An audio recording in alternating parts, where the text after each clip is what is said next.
아침에 나로 주의 인자한 말씀을 듣게 하소서. 내가 성도 여러분 안녕하세요. 수요일입니다. 비가 많이 오고 있습니다. 하나님의 은혜가 또 하나님의 돌보심이 여러분들의 삶의 자리 가운데 가득하기를 간절히 소망합니다. 제가 말씀 한 곳 봅니다. 로마서 7장 4절 말씀 한 곳만 제가 봉독합니다. 그러므로 내 형제들아 너희도 그리스도의 몸으로 말미암아 율법에 대하여 죽임을 당하였으니 이는 다르니 곧 죽은 자 가운데서 살리신 이에게 가서 우리가 하나님을 위하여 열매를 맺게 하려 함이라. 아멘. 결벽증이 아주 심한 남편이 한 사람이 있었습니다. 집에만 들어오면 집안 구석구석을 돌아다니며 잔소리를 하고 또 화를 내고 어떨 때는 아내에게 폭력까지도 그렇게 휘두르는 심한 결벽증을 가지고 있는 사람입니다. 그 아내는 이러한 남편으로 인해서 아주 고통스러운 삶을 살았습니다. 그런데 이 남편이 이제 그런 결혼 생활이 고통스러운 결혼 생활이 쭉 이어지면서 지났는데 이 남편이 술을 많이 먹는 사람이었고 또 결국은 술로 인해서 세상을 떠나게 됐습니다. 남편을 잃은 슬픔은 있지만 이 아내는 심한 결벽증으로 인해 파탄 직전까지 이뤘던 그 결혼 생활, 그 혼란스럽고 고통스러운 그 생활로부터 벗어날 수가 있었습니다. 그 남편의 죽음은 이 아내에게는 그 결벽증으로 인해서 오는 그 남편의 결벽증으로 인해서 오는 그 고통으로부터 자유를 얻는 그러한 순간입니다. 얼마의 시간이 지난 이후에 한 사람을 만나게 됐는데 자신을 너무너무 사랑해주는 사람을 만나 다시 가정을 꾸리게 되고 예쁘고 아름다운 삶을 살아가게 됩니다. 여러분, 오늘 본문에는 예수님께서 율법과 복음과의 관계를 설명하시면서 바울이 이 율법과 복음과의 관계를 설명하면서 이 결혼 생활, 이 혼인의 비유를 한 겁니다. 심한 결벽증을 가지고 하나에서부터 10가지까지 죄를 지적하며 힘들게 하는 그 남편을 율법에 비유하고 있다면 그 남편이 죽은 이후에 다시 만난 그러면서 사랑을 주는 그 남편을 복음, 그리스도에 비유하고 있는 겁니다. 하나님의 은혜로 그 복음으로부터 자유함을 얻은 우리들은 그 자유를 누릴 자격이 있습니다. 왜냐하면 예수님께서 우리의 죄를 대신해서 죄값으로 십자가에 달려 죽으셨기에 죄값을 지불하셨기에 우리는 그 죄로부터 자유함을 얻어 그 자유로운 삶을 누릴 수 있는 권리를 하나님으로부터 받았습니다. 그런데 이 자유를 얻은, 죄로부터 자유를 얻은 우리들이 꼭 한 가지 기억해야 될 것이 있습니다. 우리의 자유는 방종이 아닙니다. 여러분, 자유와 방종은 비슷한 것 같습니다. 그런데 내용이 다릅니다. 방종은 꺼리낌 없이 자신이 하고 싶은 대로 행하는 겁니다. 다른 사람에게 상처를 주던, 다른 사람을 힘들게 만들던, 아니면 같이 사는 사람들의 그 질서를 혼란하게 만들던 아무 관계치 아니하고 자신이 하고 싶은 대로 하는 겁니다. 그래서 방종이 있는 곳에는 무질서가 있고 상처가 남습니다. 자유는 기준이 있습니다. 자신이 소중한 것처럼 타인이 소중합니다. 자신이 존중받기 원하는 것처럼 다른 사람이 존중받아야 됩니다.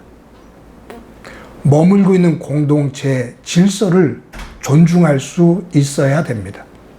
그래서 자유는 참된 가치를 추구합니다. 여러분, 우리들이 복음 안에서 복음을 통해 예수님의 보혈을 통해 우리가 자유함을 얻었는데 이 기독교 안에서의 이 자유는 방종과 같은 자유가 절대로 아닙니다. 기독교 역사 속에서 이단들이 가지고 있는 속성들이 극명하게 둘로 나눠지죠.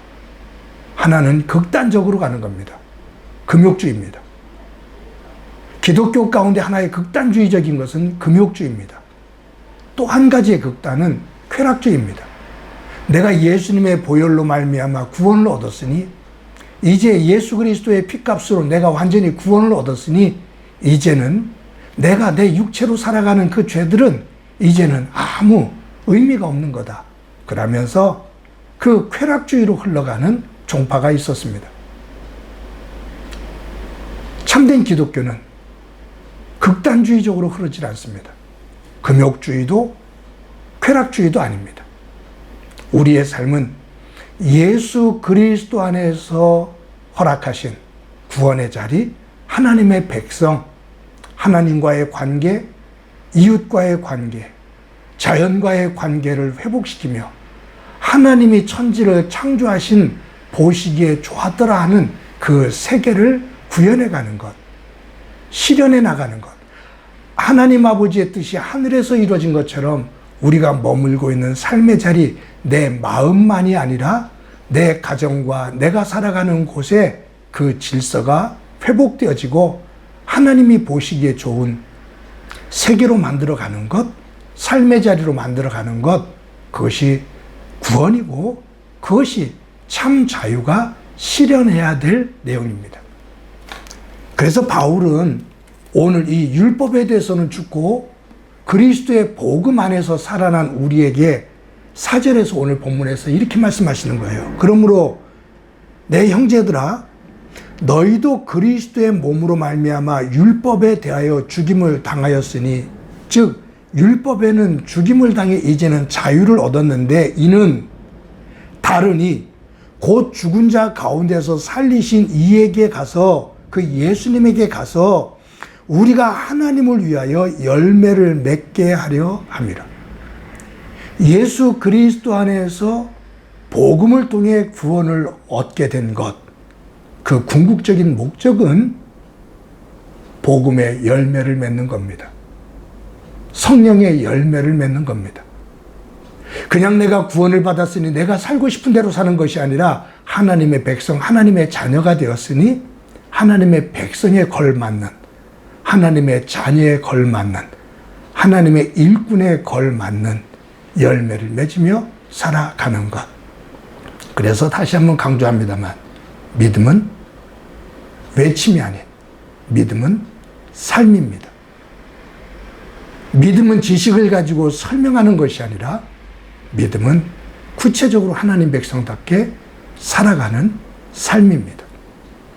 사랑하는 성도 여러분, 오늘도 저와 여러분이 살아가는 우리의 삶의 자리에 하나님의 은혜가 깃들고 그 은혜를 받은 이들로서 하나님의 복음의 열매, 하나님의 구원의 열매, 하나님의 창조의 질서, 그 세계가 조금씩 회복되어지는 놀라운 은혜의 자리가 되어지기를 주님의 이름으로 간절히 축원합니다. 한번 기도합니다. 하나님의 은혜를 감사합니다.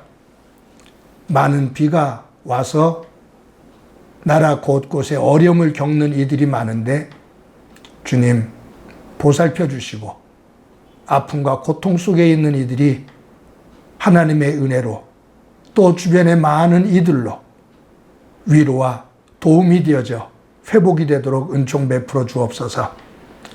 오늘 하루도 살아가게 됩니다. 하나님이 주신 참 자유를 가지고 살아갈 때 방종이 되지 않게 하시고 하나님 안에서 성령의 열매를 맺으며 귀한 복음의 열매를 맺어 하나님의 나라가 이루어지는 현장이 되게 하옵소서. 오늘도 성령님 동행해 주옵소서. 예수님의 이름으로 기도드립니다.